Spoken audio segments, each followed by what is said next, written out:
پہلے تو یہ سمجھ لیں کہ مسلمانوں کا نیا سال محرم سے شروع ہوتا ہے۔ محرم شریف سے اسلامی سال کا آغاز ہوتا ہے، لیکن اگر کچھ لوگ یہ سمجھیں بھی کہ ہم نے ان کا خیال ہو بھی جو اسلامی تعلیمات کے ساتھ اس طرح آگاہی اور واقفیت نہیں رکھتے کہ ہم نے شروع کرنا ہے جنوری سے، تو پھر بھی جب قومیں نیا سال شروع کرتی ہیں تو وہ تو اپنا محاسبہ کرتی ہیں۔ جشن تو وہ لوگ مناتے ہیں جنہوں نے ایک بہت بڑا کارنامہ سر انجام دے لیا ہو، اور جن قوموں کا حال یہ ہو کہ وہ دنیا کے ہر خطے میں پس رہے ہوں، اور جس ملک کا یہ حال ہو کہ وہاں کچھ لوگ سطح غربت سے نیچے زندگی گزار رہے ہوں، تعلیمی معیار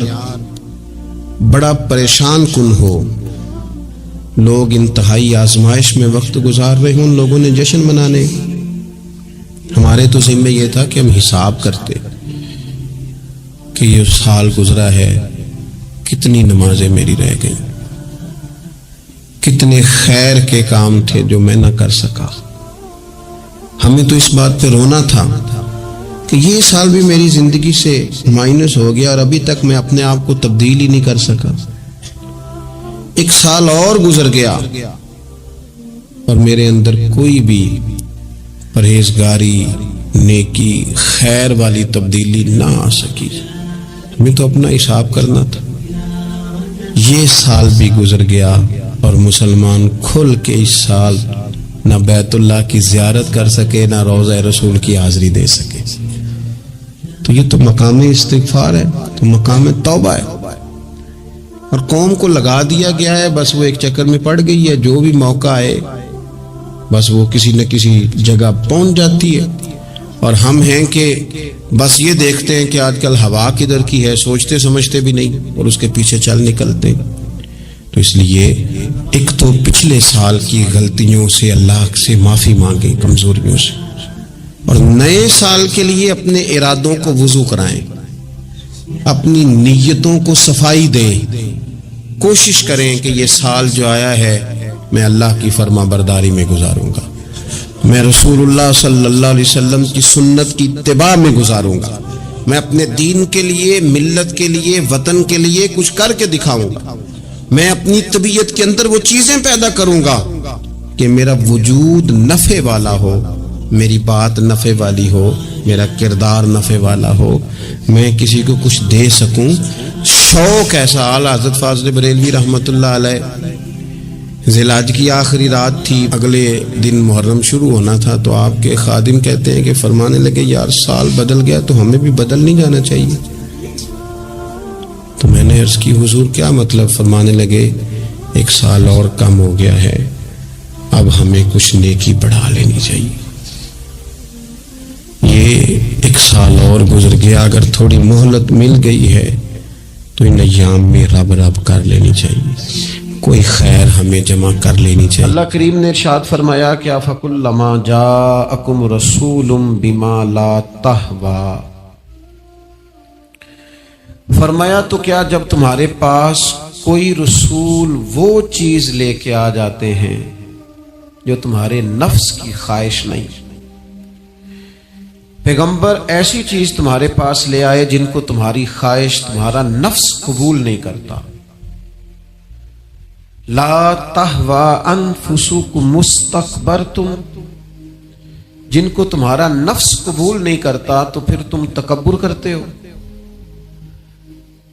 تمہارے نفس پر وہ چیز گراں گزرتی ہے، تمہاری خواہش کے وہ چیز خلاف ہوتی ہے، تمہاری مرضی کے مخالف ہوتی ہے،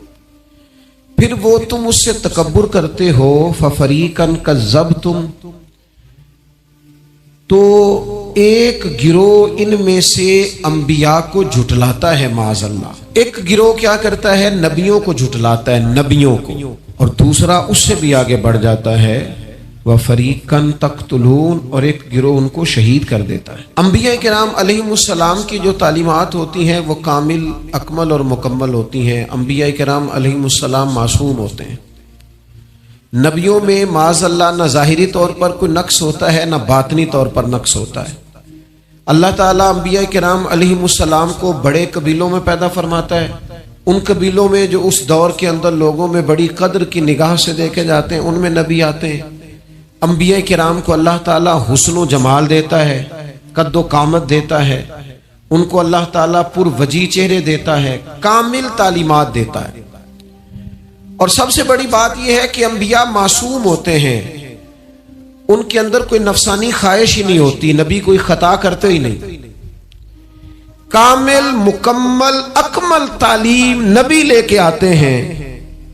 لیکن اللہ کا قرآن کہتا ہے کہ جب وہ چیزیں تمہاری نفس کی خواہش کے خلاف ہوتی ہیں،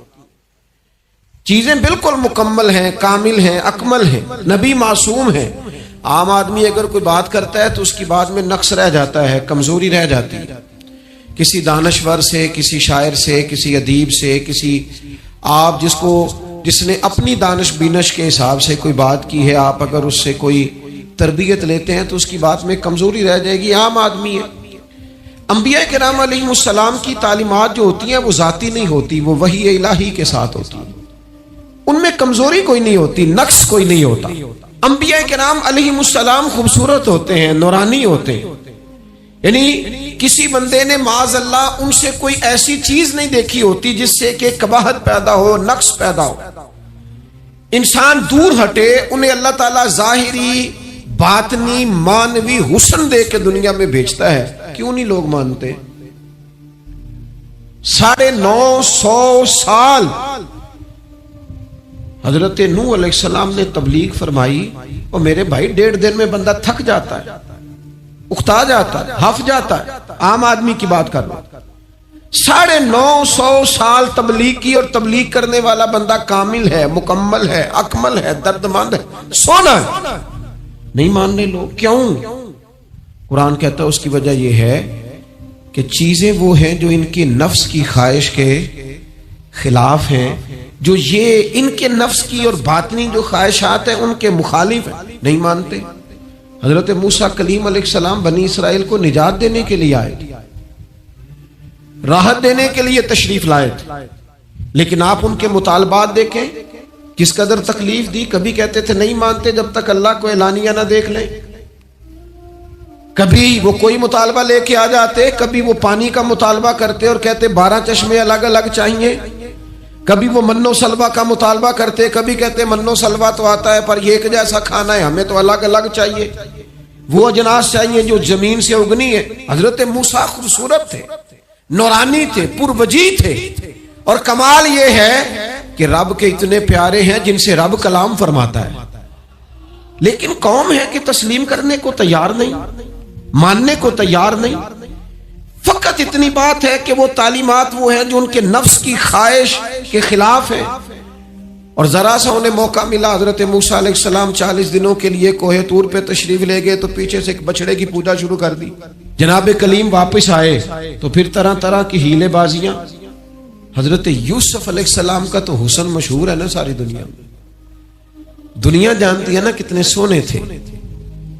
تو کیا اتنا خوبصورت آدمی بھی کنویں میں ڈال دیا جاتا ہے؟ کیا اتنا حسین آدمی بھی بازار میں بیچ دیا جاتا ہے؟ کیا اس قدر شخص جو ظاہری باطنی طور پر نورانی ہو، اس شخص پر بھی الزامات دھر کے جیل میں ڈال دیا جاتا ہے؟ مخلوق تو فنکار ہے اس درجہ کے پل بھر میں سنگے در کعبہ سے بھی اصنام تراشے،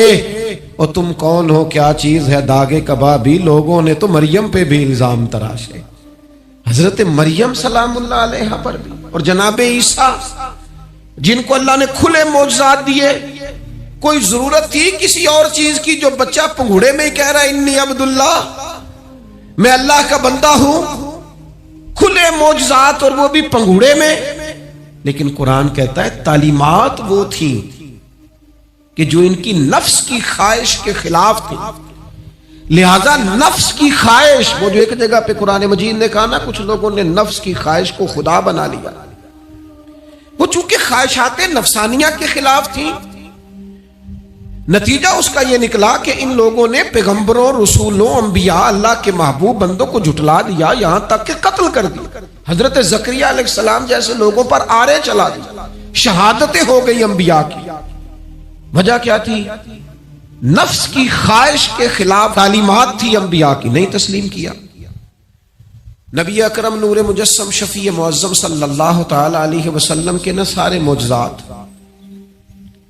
ان لوگوں نے اپنی آنکھوں سے دیکھے تھے، اور ایک دوسرے کے سامنے بیٹھ کے حضور کی تعریفیں کرتے تھے کہ میرا بھتیجا ہے، اس نے کبھی جھوٹ بولا ہو، ہے کبھی امانت میں خیانت کی ہو، ہے کبھی اس کے اندر کوئی نقص دیکھا ہو۔ وہ تعریفیں، وہ خوبصورتیاں، وہ رعنائیاں۔ لیکن جب حضور نے اعلان نبوت کیا نا، اب وہ جو خواہشات نفسانیہ تھی نا، وہ جو باطن کے اندر خواہشات مچلتی تھی، میں سردار ہوں، میرے ڈھیر سارے غلام ہونے چاہیے، میں کسی کو اپنا داماد قبول نہیں کرتا، لہذا بیٹی کو زندہ دفن کروں گا، میں یہ کیسے قبول کر لوں کہ غریب آدمی میرے برابر میں آ کے بیٹھ جائے، برادری کی اونچ نیچ کیسے چھوڑ دوں۔ کل تک کہہ رہے تھے آپ صادق ہیں، آپ امین ہیں، آپ حسین ہیں، آپ باوقار ہیں، ہر چیز بیان کر رہے تھے، اور جیسے ہی کہا حضور نے کہ میں اللہ کا رسول بن کے آیا ہوں، جب ماننے کی باری آتی ہے نا، ماننے کی، حضور علیہ الصلوۃ والسلام پہاڑی پر تشریف فرما ہے، اور کریم محبوب علیہ الصلوۃ والسلام نے، اونچی پہاڑی تھی، اس طرح کوئی آدمی یہاں دیوار پہ اوپر کھڑا ہو جاتا ہے تو آپ تو اس طرف نہیں دیکھ رہے، وہ ادھر بھی دیکھ رہا ہے، ادھر بھی دیکھ رہا ہے۔ اونچی پہاڑی پر حضور کھڑے ہو گئے، اور کھڑے ہو کے فرمایا اگر میں تم سے کہوں کہ پہاڑی کے اس پار دشمن ہے اور وہ تیاری کر کے آ چکا ہے، تم پر حملہ آور ہو جائے گا، کیا میری بات مان لو گے؟ دیکھا نہیں تم نے، میں کہہ رہا ہوں دشمن ہے، تسلیم کرو گے؟ سارے مکے کے لوگ جمع تھے، کہنے لگے کیوں نہیں مانیں گے، آپ صادق بھی ہیں اور امین بھی ہیں، آپ کی زبان سے کبھی جھوٹ نکلا ہی نہیں۔ یہ خاص پیغام حسین کانفرنس میں عرض کرنا ہے آپ، بھئی میں اگر کہوں کہ اس طرف دشمن آ گیا ہے، تم نے نہیں دیکھا، میری زبان پر اعتبار کرتے ہو؟ یا رسول اللہ آپ صادق اور امین ہیں، آپ نے کبھی جھوٹ بولا نہیں، خیانت کی نہیں، 100% یقین ہے، مان لیں گے؟ یہ بات ماننے کو تیار ہیں، یہ بات تسلیم کرنے کو تیار ہیں کہ آپ صادق اور امین ہیں، تو حضور نے فرمایا جس زبان سے تم یہ ماننے کو تیار ہو نا کہ اس طرف دشمن کھڑا ہے، حملہ کر دے گا، اس زبان سے یہ بھی مان جاؤ کہ میں اللہ کا سچا رسول بن کے آیا ہوں۔ آپ میری بات کو سمجھیں، تھوڑی دیر پہلے بیک وقت کہہ رہے ہیں بالکل آپ جو کہتے ہیں حق اور سچ ہے، اور اب جب کہا میں رسول ہوں مان جاؤ، تو معاذ اللہ تعالیٰ ابو لہب کہنے لگا آپ کے ہاتھ ٹوٹ جائیں، آپ نے ہمیں اس کام کے لیے بلایا تھا، طرح طرح کی بولیاں بولنے لگے۔ جب مفادات پر چوٹ لگتی ہے، جب خواہشات نفس کو چھوڑنا پڑتا ہے، جب ذرا اپنی طبیعت پر کچھ چیزیں بوجھ بنتی ہیں، میرے اصحاب قبلہ عالم فرمایا کرتے تھے ہمارے دشمن جب ہم پر تنقید کرتے ہیں تو کئی باتیں غلط بھی کرتے ہیں لیکن کچھ باتیں ٹھیک بھی ہوتی ہیں، بجائے اس کے کہ ہم اسی وقت اٹھ کے قبول کریں، تسلیم کریں کہ جناب یہ بات جو آپ نے کیا یہ بالکل ٹھیک ہے، میں کھلے دل سے اس کو قبول کرتا ہوں۔ اتنی جرت کون کرے، اتنی ہمت کا مظاہرہ کون کرے؟ وہ چیزیں جو ہمارے نفس کی خواہش کے خلاف ہوتی ہیں ہم قبول کرنے کو تیار ہی نہیں ہوتے۔ لیکن جو مزاج دین ہمیں عطا کرتا ہے، وہ دین ہمیں یہ عطا کرتا ہے کہ جب تم یہ دیکھو نا کہ بات جو ہو رہی ہے وہ بات ٹھیک ہے، اگرچہ میرے مفادات کی بھی خلاف ہے، اگرچہ میرے نفس کی خواہش کے بھی خلاف ہے، اگرچہ میری سرداری کے بھی خلاف ہو سکتا ہے، میرا مالی نقصان بھی، لیکن چونکہ ٹھیک ہے لہذا مجھے قبول کر لینی چاہیے۔ یہ جرت پیدا کریں اپنے دل کے اندر، یہ طاقت پیدا کریں، یہ آج کا پیغام ہے۔